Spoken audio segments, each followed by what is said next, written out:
नमस्कार विद्यार्थी मित्रांनो, आज आपण प्रथम वर्षातील जो सायन्स पार्ट सुरू झाला आहे. सायन्स पार्टमध्ये जो पहिला चॅप्टर होता तो मटेरियल सायन्सचा, तो मटेरियल सायन्सचा पिरियड आपण ऑफलाईनमध्ये घेऊ. तो थेरॅटिकल पिरियड आहे. आणि जो त्याच्यानंतर जो दुसरा धडा आहे त्या सायन्समध्येच मास, वेट आणि डेन्सिटी. तर मास म्हणजे काय? वस्तुमान, वजन आणि घनता. तर हे चॅप्टर आपण इथं बघूया. ठीक आहे.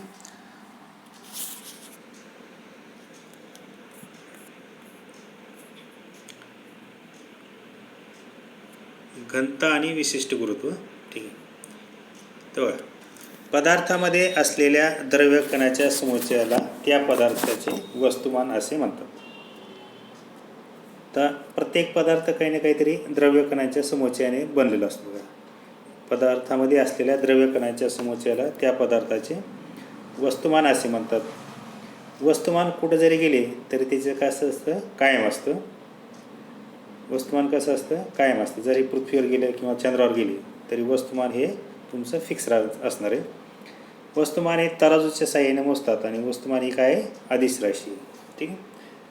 जर वस्तुमान दाखवायचं असेल तर तुम्ही त्याला काही डायरेक्शन नसते. ठीक आहे. तर बघा, पदार्थ समजा आपण एक पदार्थ असं कन्सिडर केलं आहे. ठीक आहे. आता पदार्थामध्ये काय असतात? छोटे छोटे कणस असतात बघा.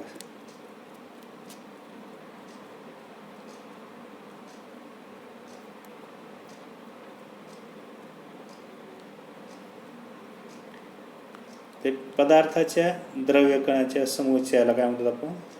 जे मॅटर असेल याच्यामध्ये त्याच्या द्रव्य कणाच्या समुच्चयाला काय म्हणतात आपण? वस्तुमान. काय म्हणतात आपण? वस्तुमान. ठीक आहे. तर बघा, पदार्थामध्ये असलेल्या द्रव्य कणाच्या समुच्चयाला वस्तुमान असे म्हणतात. ठीक आहे. तर इंग्लिशमध्ये व्याख्या काय त्याची बघा. A mass is the amount of matter. Amount of matter म्हणजे काय? द्रव्य कणाचा समुच्चय. Contain in a body. एखाद्या वस्तूमध्ये असलेले मॅटर, अमाऊंट ऑफ मॅटर, त्याला काय म्हणतो आपण? मास. द्रव्य कणाच्या समुच्चयाला काय म्हणतात आपण? वस्तुमान. तसं इंग्लिशमध्ये amount of matter contain in a body is मास.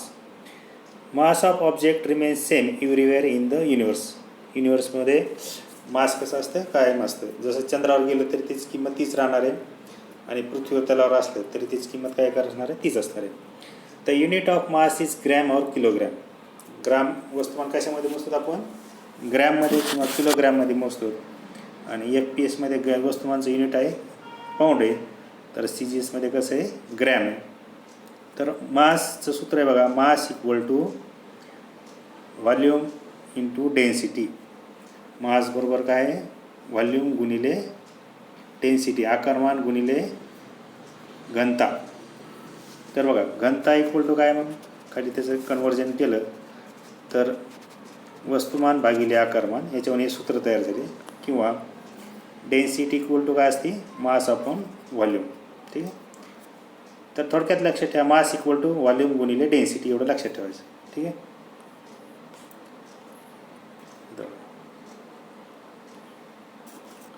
त्यानंतर पदार्थावर कार्य करणाऱ्या वजनाची व्याख्या आहे बघा. काय व्याख्या आहे? पदार्थावर कार्य करणाऱ्या गुरुत्वीय बलाला त्या पदार्थाचे वजन असे म्हणतात. ठीक आहे.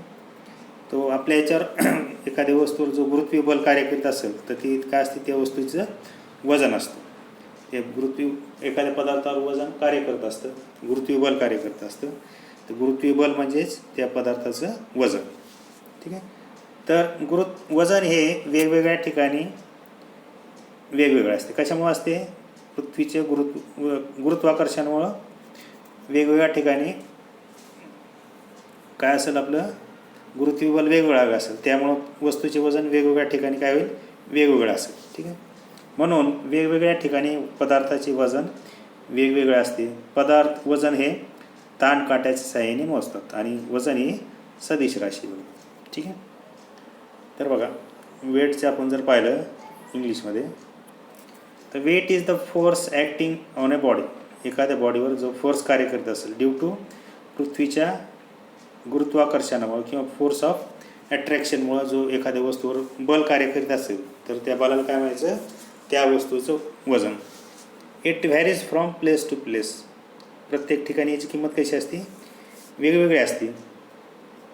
Gravitation force exerted on a body at higher altitude place such as top of hill is less. जर तुम्ही जसं जसं वर जाल तसं तसं काय होईल, तुमचा ग्रॅव्हिटेशनल फोर्स काय होईल, कमी कमी होत जाईल. तर मॅक्झिमम ग्रॅव्हिटेशनल फोर्स कुठं असतो, जमिनीवर असतो किंवा सी लेवल ग्रॅव्हिटेशनल फोर्सेस आहे. सो वेट इज ऑल्सो आहे. तर एखाद्या वस्तूचं वजन पृथ्वीवर जास्त भरतं, ते जर वजन आपण चंद्रावर जर पाहिलं तर ते 1/6 म्हणजे 1/6 ऑफ वेट असतं बघा. 1/6 गुणिले वेट. समजा पृथ्वीचं एखादं वजन 60 किलो असेल तर पृथ्वीवर, तर चंद्रावर जर मोडलं तर ते किती बसेल, 10 kg. समजा कसं 1/6 तुमचं पृथ्वी वस्तूचं वजन किती 60 आहे, 1/6 ऑफ वेट असतं बघा. तर 6 × 6 6 × 6 10 kg. तर चंद्रावर वस्तूचं वजन किती राहील, 10 kg राहील. FPS is absolute unit is pound. वजनाचं FPS मधलं युनिट काय आहे, पाऊंड आहे. आणि CGS मध्ये काय आहे, त्याचं वजनाचं एकक डाईन आहे. डाईन म्हणजे काय, 1 किलोग्रॅम गुणिले 1 सेंटीमीटर स्क्वेअर. एक dine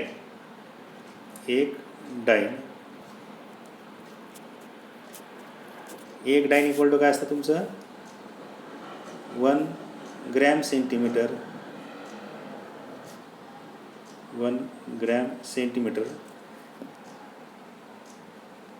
divided by second square. ठीक आहे. तर अशा पद्धतीने आपण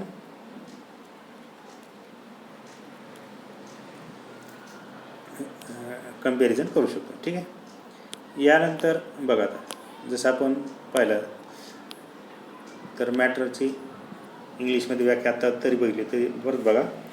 मास is the property that does not change with its location. म्हणजे वस्तुमान हे लोकेशननुसार त्याची किंमत काही बदलत नाही वस्तुमानची और आकारानुसार. तर SI unit of mass is kilogram.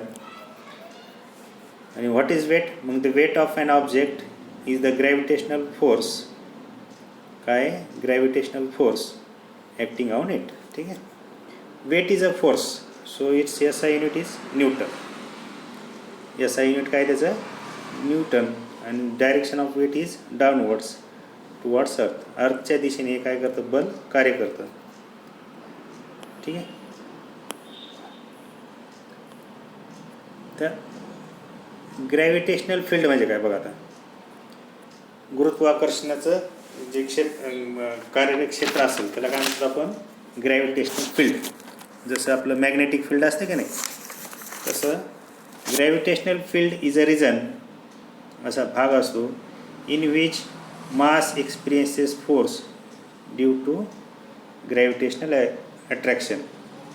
काय करतो, ग्रॅव्हिटेशनल ॲक्सिलरेशनमुळं एखाद्या मासवर काय होतो, तो फोर्स ॲक्ट होतो. Gravitational field strength is defined as the gravitational force acting per unit mass. एकक युनिट मासवर ग्रॅव्हिटेशनल फोर्स किती कार्य करत असेल तर त्याला काय म्हणायचं आपण, ग्रॅव्हिटेशनल फील्ड. आता या ठिकाणी बघा, एक ही पृथ्वी आहे आपली. या ठिकाणी काय झाली, ही पृथ्वी दिसते बघा. ठीक आहे. पृथ्वीवर वजन मास इक्वल टू किती आहे, 120 kg.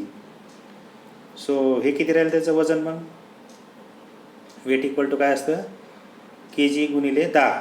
न्यूटनमध्ये कन्वर्ट केलं की नाही आपण त्याला, तर 1 kg इक्वल टू 10 न्यूटन असतं. तर वेट इक्वल टू काय झालं त्याचं, 1200 न्यूटन झालं. ते जर वजन तुम्हाला चंद्रावर काढायचं असेल तर काय ठिकाणी, या ठिकाणी बघा मास किती त्याचं 120 kg आहे. तर वेट किती आलं इथं, 200 न्यूटन. कसं आलं बघा, तर 120 आणि चंद्रावर असल्यामुळं 16 डिवायडेड बाय 6 होईल. 6 × 6 6 2 12 0 0 2. तर 20 kg आलं. 20 kg म्हणजे तुमचं किती आलं, 200 न्यूटन. ठीक आहे. तर बघा, अर्थवर माणसाचं वजन 1 ग्रॅम आहे. मूनवर किती आलं मूनवर किती आलं मग ते चंद्रावर 0.7 आलं, मार्सवर 0.38 आलं आणि स्पेसवर त्याचं वजन काय असतं 0 असतं. काय असतं त्याचं वजन 0 असतं.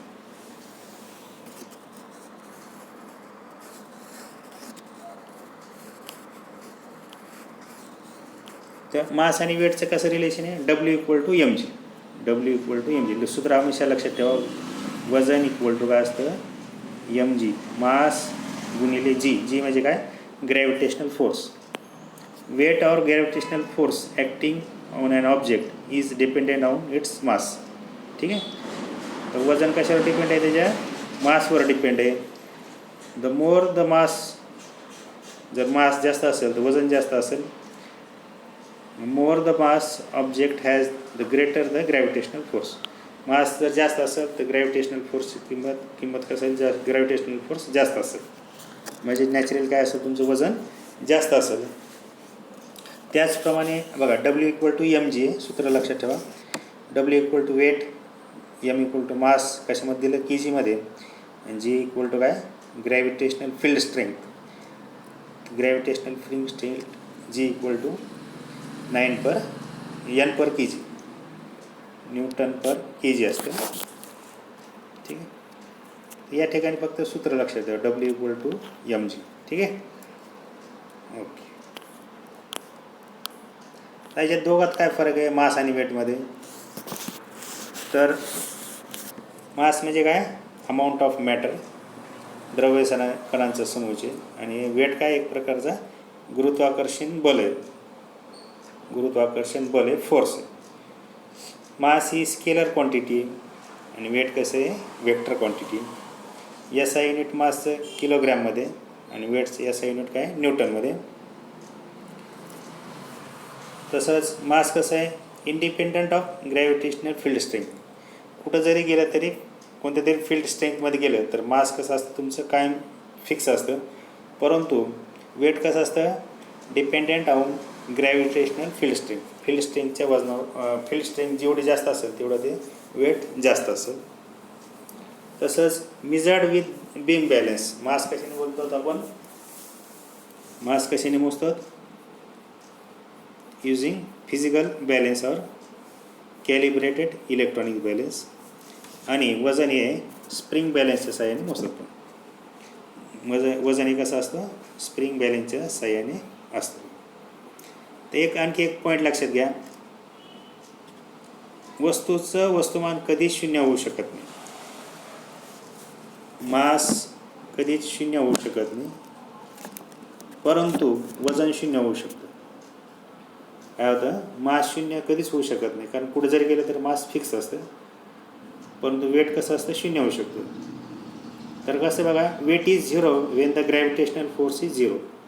तर स्पेस म्हणजे कसं असतं ग्रॅव्हिटेशनल फोर्स 0 असतो, त्याच्यामुळे वस्तूचं वजन काय असतं 0 होऊ शकतं. ठीक आहे. जर आपण वस्तू पाण्यात बुडवली तर त्याचं वस्तुमान बदलत नाही. परंतु जर वस्तू आपण पाण्यात ठेवली तर त्याचं वजन कमी होतं. Object weight is less when it is immerse in water. पाण्यात जर बुडवलं तर वजन कमी होतं, परंतु मास बदलत नाही. हे तुम्हाला लक्षात घ्यावं लागेल. आत्ता सांगितल्याप्रमाणे काय होतं वस्तुमान आणि वजनात काय फरक आहे.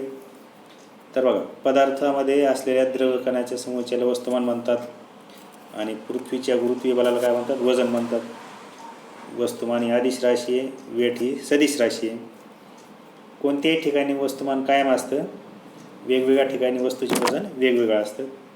मास हे तराजूच्या साह्याने मोजतात, वजन हे ताणकाटाच्या साह्याने मोजतात. ठीक आहे. हे झालं वस्तुमान आणि वजनमधला फरक. त्यानंतर एक साधं उदाहरण बघा. Ball has volume 250 cc. म्हणजे घनफळ किती आहे बॉलचं आकारमान 250 cc म्हणजे काय सेंटीमीटर क्यूब आणि डेन्सिटी किती आहे 7.5 ग्रॅम पर सेंटीमीटर क्यूब आहे. तर वेट इक्वल टू काय सूत्र आहे मग, weight equal to volume into density, volume गुणिले डेन्सिटी. तर 250 व्हॉल्यूम आहे, 7.5 आहे, त्याला मल्टिप्लाय केलं तुमचं काही 1875 ग्रॅम येईल. किलोग्रॅममध्ये कन्वर्ट केलं तर किती येते, 1.875. या पद्धतीने मला वस्तूचं वजन किंवा त्या बॉलचं वजन काढता येईल. ठीक आहे. आपला पुढला पॉईंट आहे डेन्सिटी. पुढला पॉईंट आहे डेन्सिटी. तर काय आहे डेन्सिटी, एक एकक आकारमानाच्या वस्तुमानाला त्या पदार्थाची घनता असे म्हणतात. एक एकक आकारमानाच्या वस्तुमानाला त्या पदार्थाची घनता असे म्हणतात. जर तुमचं आकारमान एक एकक असेल आणि वस्तुमान असेल तर त्याला काय म्हणतात आपण, घनता. तर डेन्सिटी इक्वल टू मास भागिले व्हॉल्यूम. डेन्सिटी इक्वल टू काय होईल, मास भागिले व्हॉल्यूम. तर घनता म्हणजे काय, वस्तुमान भागिले आकारमान. सूत्र लक्षात ठेवा, घनता बरोबर काय, वस्तुमान भागिले आकारमान. ठीक आहे. तर CGS पद्धतीमध्ये याचे काय काय, ग्रॅम पर घन सेंटीमीटर, MKS पद्धतीमध्ये किलोग्रॅम पर घन मीटर आणि FPS पाऊंड पर घन फूट, पाऊंड पर घन फूट. डेन्सिटी. तर density of a material is its mass per unit volume. तर डेन्सिटी बरोबर काय, मास पर युनिट व्हॉल्यूम. मास म्हणजे M, युनिट व्हॉल्यूम म्हणजे V. तर रो डेन्सिटी इक्वल टू काय असतं मग, रो इक्वल टू M/V. ठीक आहे. ते एक फॉर्म्युला लक्षात ठेवा, रो इक्वल टू M/V. तुम्हाला जर रो जर अवघड जात असेल तर D equal to M/V. Mass per unit volume. व्याख्या काय, mass per unit volume. SI unit of density is kg per metre cube. kg per metre cube unit लक्षात ठेवायचं, kg पर मीटर क्यूब.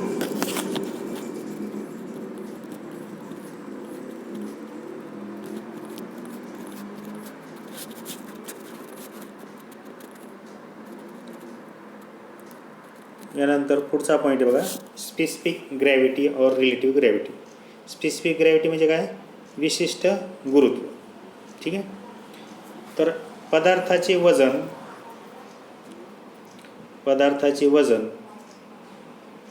व त्याच्या आकारमाना एवढ्या पाण्याचे वजन यांच्या गुणोत्तराला विशिष्ट गुरुत्व असे म्हणतात.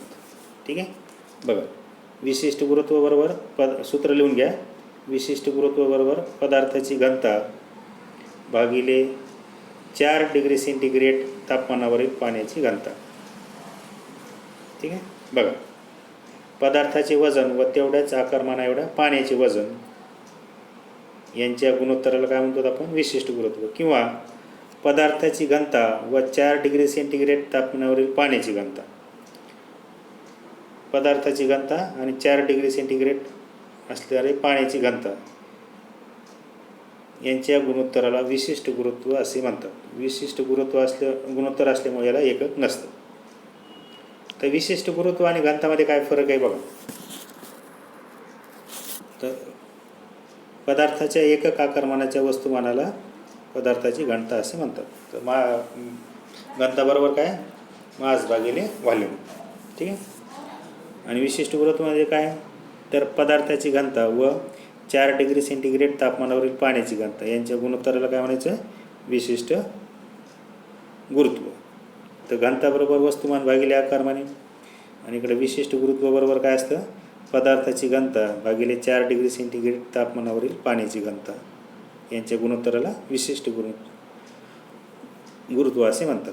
तर एकक काय, ग्रॅम पर घन सेंटीमीटर आहे, किलोग्रॅम पर घन मीटर किंवा पाऊंड पर घन फूट आहे. विशिष्ट गुरुत्व एक गुणोत्तर असल्यामुळं याला काय असतं, एकक नसतं. आपण आता डेन्सिटीज बघितलं होतं. तर इंग्लिश काय, विशिष्ट गुरुत्व म्हणजे काय किंवा रिलेटिव्ह डेन्सिटी.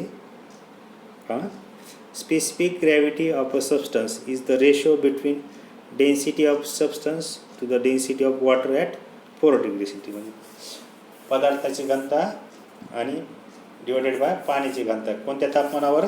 4 डिग्री सेंटीग्रेड तापमानावर. इट हॅज अ मेरे नंबर आर नो युनिट. याला काय एकक नसतं स्पेसिफिक ग्रॅव्हिटीला. ठीक आहे. तर mass of substance divided by mass of equal volume of water at 4 degree centigrade. ठीक आहे. तर प्रत्येक पदार्थाची काय दिली आहे या ठिकाणी घनता दिलेली बघा. गोल्डची घनता किती? 19.3. तर हे तुम्हाला परीक्षेमध्ये एखाद्या दिवस विचारू शकते. सोन्याची घनता किती किंवा पाण्याची घनता किती. आता बघा, जर आपण कापूस आणि दगडचं कंपॅरिझन हे केलं, ठीक आहे, तर कापसाची घनता राहील कशी राहील? कमी राहील ॲज कम्पेअर टू दगड, आहे की नाही. दोघं दिसायला कसं दिसेल? सारखं दिसेल व्हॉल्यूमच्या मार्करमध्ये, परंतु दगडाची घनता जास्त आहे. जर दगड फेकून मारला तर आपल्याला जास्त लागेल, कापूस फेकून मारला तर लागणार नाही एवढा. ठीक आहे. तर डेन्सिटी म्हणजे काय? Mass per unit volume. आणि स्पेसिफिक ग्रॅव्हिटी म्हणजे काय? Density of a substance to the density of water at 4 degree centigrade. ते सूत्र दिले मास भागिले व्हॉल्यूम. ठीक आहे.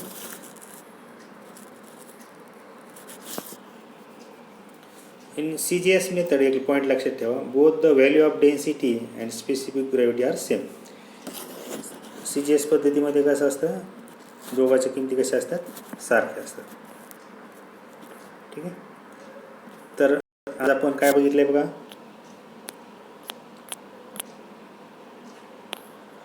घनता आणि विशिष्ट गुरुत्व.